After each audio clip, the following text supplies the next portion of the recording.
Hello friends, இன்னைக்கு நம்ம இறால் தேங்காய் பால் குழம்பு எப்படி பண்றதுன்னு பார்க்கலாம். இது ரொம்ப டேஸ்டியா இருக்கும். இதுக்கு தேவையான பொருட்கள்ல என்னன்னு பார்த்துடலாம். இறால் உங்களுக்கு தேவையான அளவு எடுத்துக்காங்க. ஒரு பெரிய வெங்காயம் பொடியா வெட்டினது, அதே மாதிரி ஒரு தக்காளி பொடியா வெட்டினது, பச்சை மிளகாய் ஒரு 2 நம்பர், இதெல்லாம் பொடியா அரிஞ்சுக்காங்க. மிளகாய் தூள் 1 டீஸ்பூன், மல்லித்தூள் 1 டீஸ்பூன், மஞ்சள் தூள் 1/2 டீஸ்பூன், மிளகு தூள் ஒரு 1/2 டீஸ்பூன், சீரகத்தூள் ஒரு 1/2 டீஸ்பூன். தாளிக்கிறதுக்கு கடுகு, உளுத்தம்பருப்பு, கருவேப்பிலை, கொத்தமல்லி இலை. இஞ்சி பூண்டு பேஸ்ட் 1 டீஸ்பூன். இதுக்கு தேங்காய் பால் நமக்கு 1 கப் தேவைப்படும். இப்போ எப்படி பண்ணுறதுன்னு பார்த்துடலாம். ஃபஸ்ட்டு கடாயில் ஒரு 2 டீஸ்பூன் எண்ணெய் போட்டு அதில் கடுகு, உளுத்தம்பருப்பு தாளிச்சிக்கலாம். கடுகு, உளுத்தம்பருப்பு நல்லா பொரிஞ்சு செவந்ததும் வெட்டி வச்சிருக்கிற ஒரு பெரிய வெங்காயத்தையும் நம்ம போட்டு வதக்கிக்கலாம்.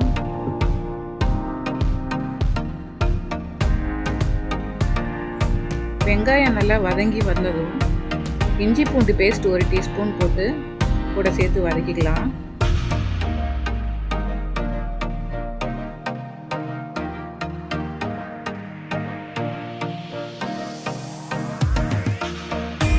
இது கூடயே வெட்டி வச்சிருக்கிற பச்சை மிளகாய், கருவேப்பிலையும் போட்டு சேர்த்து வதக்கிக்கலாம்.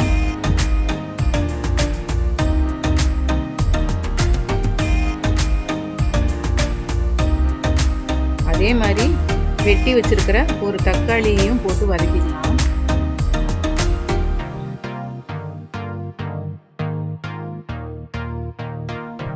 தக்காளி ஃபுல்லா வதங்கணும்னு அவசியம் இல்லை. அதுக்கு இது கூடயே நம்ம மசாலா ஐட்டம் எல்லாத்தையுமே சேர்த்துக்கலாம். மிளகாத்தூள், மல்லித்தூள், மஞ்சள் தூள், மிளகுத்தூள், சீரகத்தூள். இப்போ இதெல்லாம் லோ ஃப்ளேமில் கொஞ்சம் உப்பும் சேர்த்துக்கிட்டு நல்லா வதக்கி எடுத்துடலாம். அடிப்பிடிக்க விட்டுறக்கூடாது. தக்காளியும் நல்லா மசிச்சு விட்டுக்கிட்டு வதக்கணும். இப்போ இது நல்ல ஒரு பேஸ்ட் ஆகிடும்.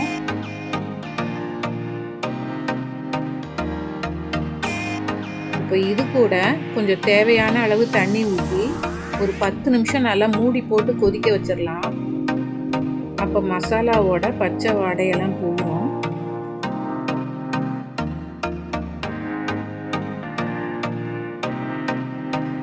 இப்போ பாருங்க, தண்ணிலாம் நல்லா வத்திடுச்சு, பச்சை வாடை எல்லாமே நல்லா போயிடுச்சு.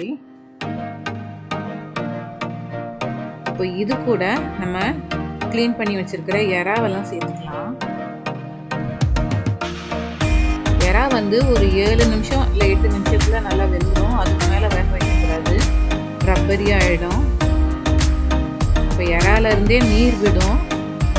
இப்போ மூடி வச்சு நம்ம அதை வேக விட்டுக்கலாம்.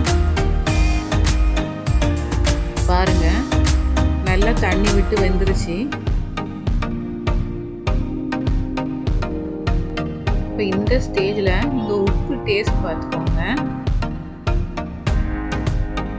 தேவைன்னா அட்ஜஸ்ட் பண்ணி நம்ம சேர்த்துக்கலாம். இப்போ இது கூட 1 கப்பு தேங்காய் பாலை சேர்த்துக்கலாம். ஒரு 2 கொதி வந்தால் போதும்.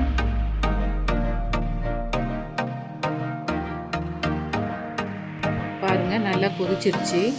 இப்போ எறா தேங்காய் பால் கிரேவி ரெடி ஆயிடுச்சு.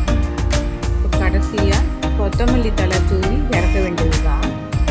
இப்போ இது தோசைக்கு, இட்லிக்கு, சாதத்துக்கும் ரொம்ப நல்லா இருக்கும், டேஸ்டியாக இருக்கும். நீங்களும் இதே மாதிரி ட்ரை பண்ணி பாருங்கள். எங்கள் சேனலை லைக் பண்ணுங்கள், ஷேர் பண்ணுங்கள், சப்ஸ்கிரைப் பண்ணுங்கள். தேங்க்யூ.